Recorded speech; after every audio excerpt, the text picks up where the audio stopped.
اکثر و بیشتر ہمارے خیال میں یہ بات آتی ہے، ذہن میں یہ بات آتی ہے، اور شیطان نے چونکہ وعدہ کیا ہے کہ میں ہر طریقے سے اللہ کے بندوں کو بہکاؤں گا، تو وہ طرح طرح سے ہمیں بدگمان کرنے کی کوشش کرتا ہے۔ کسی نے مولانا سے پوچھا کہ بتائیں مولانا، ہماری جو دعا ہوتی ہے وہ جائز بھی ہوتی ہے، وقت کی ضرورت بھی ہوتی ہے، لیکن وہ قبول کیوں نہیں ہوتی ہے؟ تو مولانا نے کہا کہ جب ہم کوئی گناہ کرتے ہیں تو اس کی سزا بھی تو ہمیں فوراً نہیں ملتی ہے۔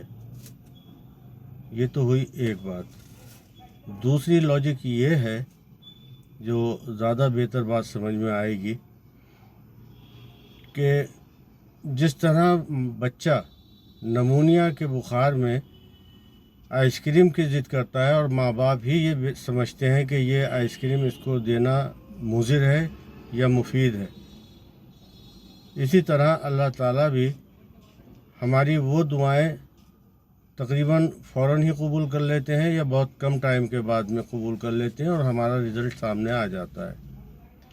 جو دعائیں قبول نہیں ہوتی ہیں وہ کسی اور شکل میں اللہ تعالیٰ اس کا ازالہ کرتے ہیں اور اس کو دیتے ہیں۔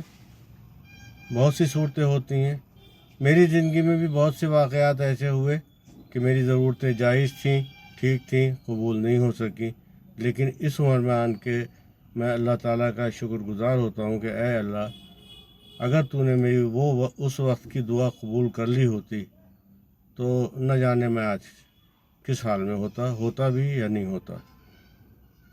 تو یہ تو ماں باپ ہی بہتر جس طرح جانتے ہیں کہ نمونیا کے بخار میں بچے کو آئس کریم دینا کیسا ہے، اسی طرح اللہ تعالیٰ بھی یہ جانتے ہیں کہ اس وقت اس آدمی کو دینے سے کیا نقصان ہوگا۔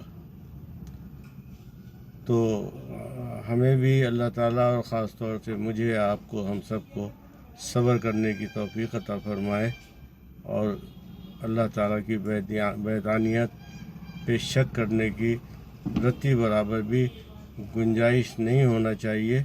وہ وحدہ لا شریک ہے۔ ہوا جو، یعنی جو کچھ بھی ہوا ہے اس کو بہتر سمجھنا چاہیے۔ اکبر الہ آبادی کا شعر ہے کہ ہوا جو بہتر سمجھ اس کو اکبر، ضروری نہ ہوتا تو ہرگز نہ ہوتا۔ السلام علیکم۔